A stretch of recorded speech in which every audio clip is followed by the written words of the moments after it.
একবার আসুন, দেখে যান এখানকার মানুষ কেমন আছে, মামাটি মানুষ কেমন আছে দেখে যান। এখানকারকে জিজ্ঞেস করেছিল যে পশ্চিমবঙ্গের এই মুখ্যমন্ত্রীর জন্য আমাদের অপমান হয়, আপনারা কি করে করলেন? কি করব, একটা সময় কংগ্রেস করতো তো, তাই তখন দরদ ছিল।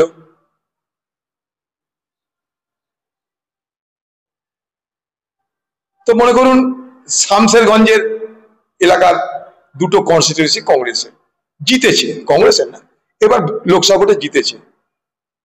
এটাই তো তৃণমূলের মাথা খারাপ। প্রথম দিনই বলেছি আমি, তৃণমূলের মাথা খারাপ এইখানেই।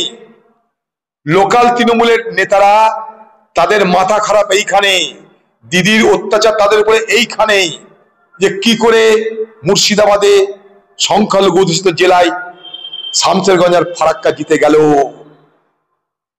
দিদিকে বাজাতে তো দাঙ্গা, দাঙ্গা মানে বিভাজন, তার জন্য তো সবকিছু ছেড়ে এবার বেনাশালাকে ধর, কংগ্রেসকে ধর, অপরাধ কংগ্রেস জিতেছে ওইখানটায়। দিদির মুখ রক্ষাতে তো দাঙ্গা। শান্তিপূর্ণ সেই আন্দোলনের পিছনে মদ খাইয়ে লুম্পেনদের মিছিলে ভরে দিয়ে ওখানকার তৃণমূলের নেতারা তো লুটপাটটা করিয়েছে, সিসিটিভিতে সব আছে, দেখে নিন আপনারা। কখনো বিএসএফ কে বলির বখরা করছে, কখনো কংগ্রেসকে বলির বখরা করছে। রাজ্যকার কংগ্রেসের নাপটার,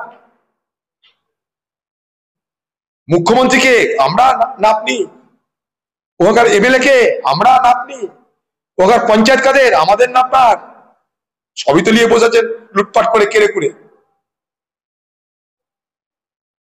এখন ছেলে ভুলানোর গল্প করছেন যে কংগ্রেসের এলাকা। আরে আপনি আসুন, আপনার উচিত আসা, যদি মুখ্যমন্ত্রী, আপনার আসা উচিত এখানটায়। এই মুহূর্তে 7-8 দিন পার হয়ে গেছে, রক্তাক্ত মানুষ ঘর বাড়ি ছেড়ে পালিয়েছে, হিন্দু পালিয়েছে, মুসলমান পালাচ্ছে, হাসপাতালে ভর্তি হয়েছে গুলি খেয়ে 12 থেকে 15 জন। কলকাতার অ্যাপেলোতে ভর্তি হয়েছে একটা ছেলে, যান খোঁজ নিয়ে দেখুন, মৃত্যুর সঙ্গে লড়াই করছে। একবার আসুন আপনি, আপনার উচিত ছিল একবার আসা। আরে ফারাক্কা বেরিয়ে ভালো ভালো গেস্ট হাউস আছে, এখানে এসে আসতে পারতেন, কচি কচি মাছ ভাজা খেতে পারতেন, পোস্তর বড়া খেতে পারতেন, কবিতা লিখতে পারতেন, দুঃখের কাহিনী লিখতে পারতেন। একবার আসুন, দেখে যান এখানকার মানুষ কেমন আছে, মামাটি মানুষ কেমন আছে দেখে যান। এখানকার মাটি রক্তে ভিজে গেছে, এখানকার মায়েরা স্বামী হারা হয়ে গেছে, এখানকার মানুষ ঘর বাড়ি ছেড়ে পালিয়েছে।